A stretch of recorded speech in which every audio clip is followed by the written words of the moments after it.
Hi everyone, as you know it's Uncle. Today we're going to Bebristsikhe, I think that's how they pronounce it. It's a medieval castle that's near us. It's about 15 kilometers down the road. As you know, I live in that little complex here. This is our local shop. There's our shopkeeper. Hi, how are you? And remember I said grapes? I was actually wrong. They're not grapes for wine, unfortunately. Yes? Okay, yeah, that's all right. He was just saying I can go around, which is quite nice.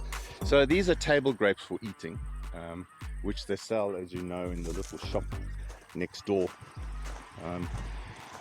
Roses are very big here. They grow very well. I think it's the right climate for it.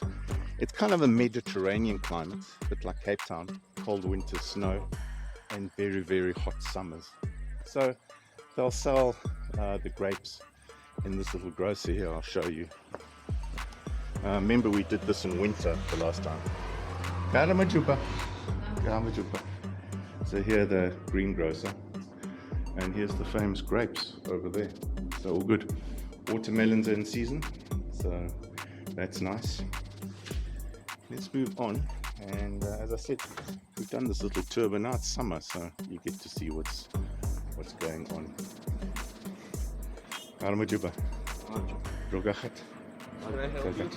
No, I'm just filming. Thank you. Thank you. Here's the other shop, and they sell beers. This is our favorite beer. It's very good. Beers. As I say, it's just literally 5-minute walk from our home. And then our favorite bread store, where they make the breads. Here he is. That's that little oven where they make the bread in over there.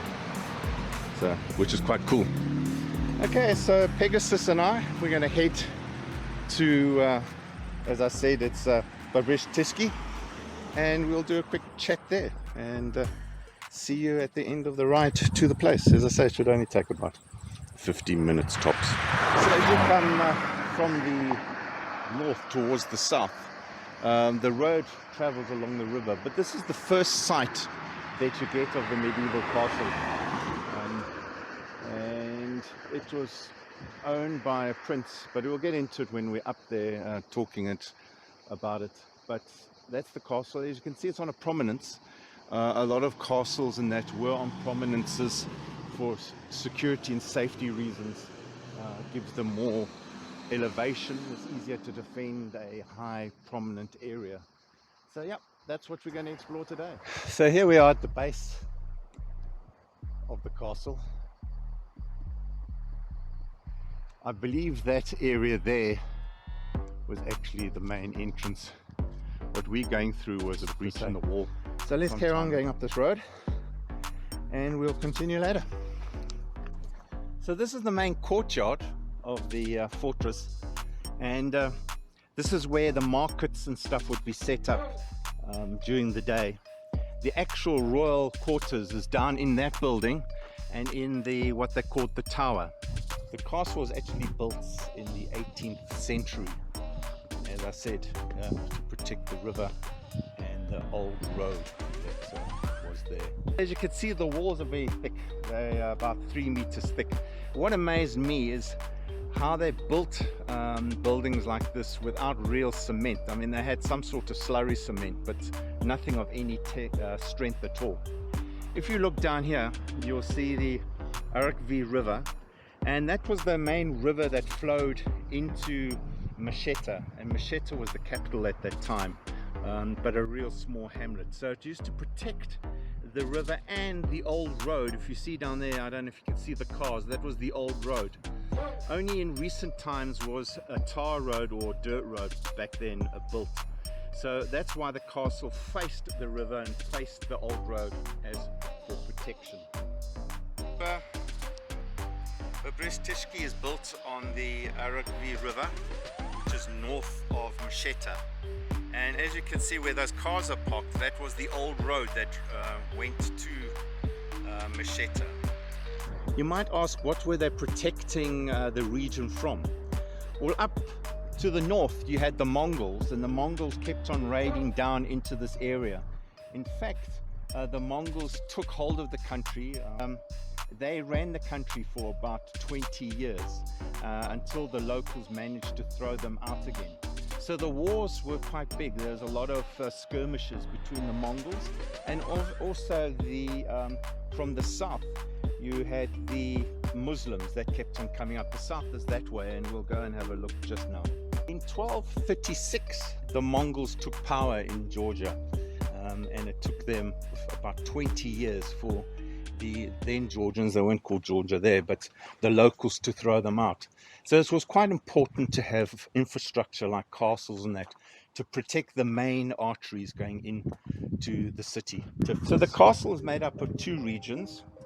The citadel, this would be the citadel itself.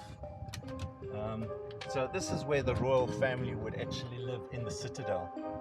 And then what they call the lower courtyard, this would have been the lower courtyard here. And this is where they would sell food and groceries and stuff like that in the lower courtyard. Over there in the distance where it looks like a step ladder, that was the tower, and we'll get to that story later on, what happened in the tower. Like any good castle, it must have quite a good legend. And the legend for this castle and how it actually got its name is as follows. So the castle used to belong to a prince called Simon. And Simon had two children. His oldest child was a kind-hearted daughter called Makrine. And Makrine was really a nice person, beautiful, kind, loving, and the people really enjoyed her.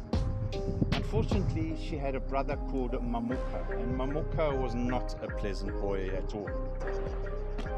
So when Simon passed away, Mamuka took over the castle and ran it, and he was really a mean-spirited person. He overtaxed the people, and the peasant folk really got quite poor in the region, and he didn't care. If they complained, he would whip them, he would kill them, and yeah, that's how they did it in the old days. So through his overtaxation, his sister complained and moaned, said, look, you can't do this, you can't be that horrible to the people.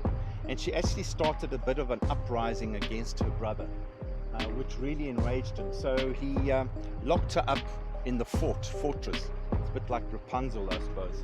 And she was locked away for many, many years in the castle. Because the folk were so poor, one evening they were making a watery stew, really a few potatoes, stuff like that, really not a nutritious meal at all. And two ravens flew over and flew into the pot, and Mamuka heard this disturbance, and he went down to see the people, and why were they shouting and screaming. He got his guards out to whip them, and in the melee with the guards whipping the peasants, the two pots fell over and two snakes came out. The snakes specifically looked for Mamuka, and when they found him, they wrapped themselves around him, and he fell to his knees and he prayed to the Lord, please let me go, let me go. If you let me go, I'll build a church in your name. The sister in the tower also saw what was going on, and she also fell to her knees and prayed to God that please let her brother go. He's not as evil as you think. And God listened to him, because he did say he would make a church in his name, and God released him from the snakes. And with that, he left. He just left the castle, never to be seen again.